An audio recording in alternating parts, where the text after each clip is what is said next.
இந்த ஸ்ராத்தத்தில் ஒட்டிக்க பட்னி இருந்து செய்யணும்.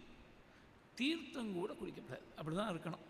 பிதர்களுடைய பிரசாதம் அன்றைக்கி மாத்திரம் அனுகிரகம் பண்ணணும். பாக்கி நாள்லாம் இவன் டிஃபன் காஃபி எல்லாம் உள்ளே போயிருந்தாலும் கூட அன்றைக்கி நிச்சயமாக அன்றைக்கி பசி தெரியாதபடி பிதர்களுடைய அனுகிரகம் அது வழி வகுத்து கொடுக்கும். நமக்கு திருப்தி வேணும். சில பேர் நான் கீழே ஒரு நாள் சொன்னேன், எங்கள் அம்மாவை சொல்லிவிட்டா, உனக்கு பட்னி இருக்க முடியாதுப்பா குழந்தை, நீ காஃபி சாப்பிட்டுட்டே சிராதம் பண்ணுன்னு சொல்லியிருக்கா. அம்மா 1000 விஷயம் சொல்லியிருப்பார். அந்த விஷயத்தை 1000 விஷயத்தை 999 விஷயத்தையும் இக்னோர் பண்ணிவிட்டான். இக்னோர் மாத்திரம் பண்ணல, பிளாட்டண்ட்டாக ஹைலைட் கூட பண்ணிவிட்டான். இந்த ஒரே ஒரு விஷயத்தை மாத்திரம் எங்கள் அம்மா சொல்லியிருக்கான்னு சொல்லிவிட்டு காஃபி சாப்பிட்டுட்டு தான் சிராதம் பண்ணோம். இது என்ன சாஸ்திரமா? காஃபியே சாஸ்திரியம் இல்லை, அப்புறம் சாப்பிட்டத்தன்னைக்கு போய் காஃபி சாப்பிட்றது சாஸ்திரியமா?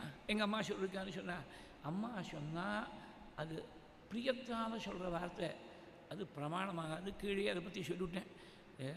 உங்கள் வீடாட்டமாக நினச்சிங்கன்னு சொன்னாக்க, ஏதோ எக்ஸ்ட்ராவாக ஒரு வெந்நீர் வேணும்னு கேட்டால் கொடுப்பா, ஒரு பால் வேணும்னு கேட்டால் கொடுப்பா. உங்கள் வீட்டில் பார்த்து எழுதி கொடுங்க, எனக்கு பத்திரம் எழுதி கொடுங்கன்னு யாராவது கொடுப்பாடா? அது பிரமாணமாகாது. நீங்கள் தானே சொன்னீங்க உங்கள் வீடாட்டமாக நினச்சிங்கோனாக்க, அது பிரியத்துக்கு சொன்ன வார்த்தை. அம்மா காஃபி சாப்பிட்டுட்டு சிராதம் பண்ணுன்னு சொன்னதும் பிரியத்துக்கு சொன்ன வார்த்தை தான், அது ஒன்றும் பிரமாணமாகாது. அதனால் ஒட்டிக்க இருந்து தான், பட்னி இருந்து தான் சிராதத்தை செய்யணும்.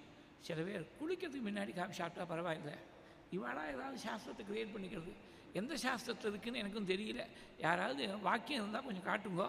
அது மாதிரி எங்கேயாவது வாக்கியம் நான் பார்த்த மட்டும் எங்கேயும் சாஸ்திரத்தில் வாக்கியம் இல்லை. அந்த மாதிரி குளிக்கிறதுக்கு முன்னாடி ஒன்றுமே குடிக்கப்படாது.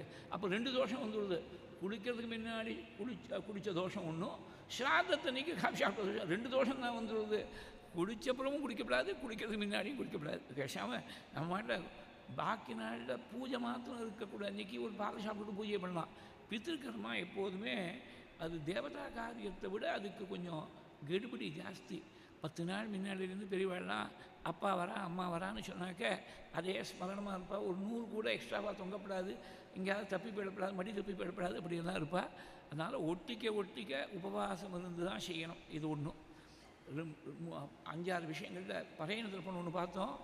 இந்த ஒட்டிக்க பட்னி இருந்து தான் செய்யணும்.